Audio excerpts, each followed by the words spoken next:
Donnie and Dolly, the team is supported by ableauctions.ca. Closing your business? We can help.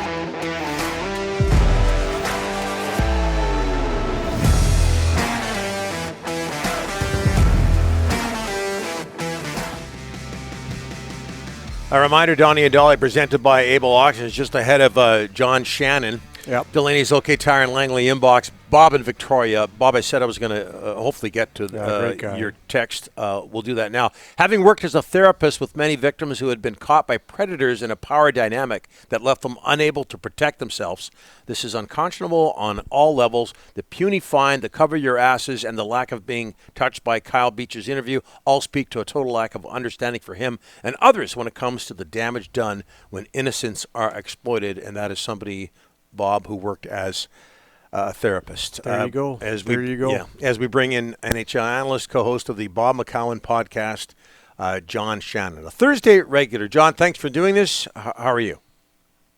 Doing great, boys. How's the traffic in Toronto, John? No, listen, this is as close as my wife and I get to a date. She's in Costco and I'm in the car. Picking up a 10-gallon drum of hummus. Look at the technology.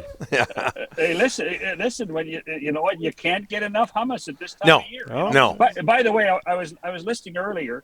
That's the magic of technology too. One of my first jobs was to make sure that the 3 stars stuck around to skate out at Maple Leaf Gardens. There you go. Yeah. There you go. And the visiting players got as much of a kick out of it as the Maple Leafs did.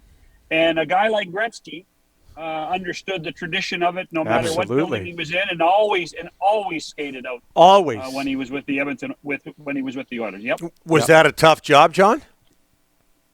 There were days that here's my fondest recollection. I would say, okay, hey, Dave Williams, Dave, come on over. You're the 3rd star. And he'd turn and give me heck because he was only the 3rd star. He'd say, John, I should be the 1st star. Oh, I can see Tiger saying that.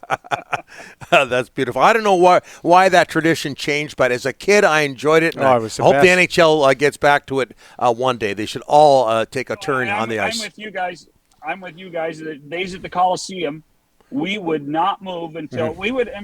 Remember the conversations going down the aisles. Who are the 3 stars going to be? Yeah. Who were they going to be? And that was part of the tradition of Saturday nights and Wednesday nights, whatever night. Yep. 100%. Yep. John, a tough turn again. We're going to take it, but your reaction to the Kyle Beach interview? There's a lot there. It was as gripping and upsetting as I've ever been watching television in the last 20 years. And I will tell you, and I might get emotional right now, is when he told Rick Westhead how difficult it was to tell his mother. Yes. And how his mother cried and then took responsibility herself for what went on. That broke my heart. Yeah. That absolutely broke my heart, and it embarrassed me because I have, as you guys know, I have earned a living for a long period of time in and around the National Hockey League, and I know Kyle Beach got let down, got embarrassed, got humiliated, but we all got let down. Every one of us that have earned a living in and around this game have been let down by what happened in May of 2010. Do you look at the Blackhawks 2010 title or any of their 3 or all of their 3 recent Stanley Cup victories any differently now? 2010 for sure, particularly when I can walk into the Hockey Hall of Fame here in Toronto and right now still see Brad Aldrich's name on the Stanley Cup. He's one, you're allowed to put 52 names on, and those 52 names, Donnie, those 52 names are given to given by the organization to the Hall of Fame to engrave well after the cup has been delivered. Well after. And that again to me is a damning event that occurred. The fact that he was allowed to A, have a ring, B, have his name on the cup, C, be involved in the banner raising at United Center. I'm just wondering what the heck is going on. How can we, those of us that support and believe in the game so much, be let down by this? In addition to what Kyle and his family have certainly been through for the last 11 years. John, let's talk a little bit about the Canucks. A lot of Petterson talk out here. He's off to a slow start. A lot of people are concerned. Your thoughts on what's happening with him early in the season? Yeah, I think a little bit of it is to be expected, Rick, simply because look how, and I know he was injured, but look at his last 15 games before they took him off the roster. Yep. And this is where you're concerned about his body type, his style. Has the league caught up to him a little bit? We all know he's got great talent, but he's a slight guy. He's a slight guy, and he has to learn to adapt to the play of the game. And right now, I think he's still learning that. And I think the amount of time he missed the season before last, the amount of time he missed, and through the pandemic, I think is taking its toll on him. And the pressure of the big contract is taking its toll on him. Canadian teams right now, John, the Habs, the Leafs. I know the Leafs won last night, but Ottawa, all three were last in their division a couple of nights ago. Any concern? Are these guys going to turn it around? What are your thoughts there? Montreal, no.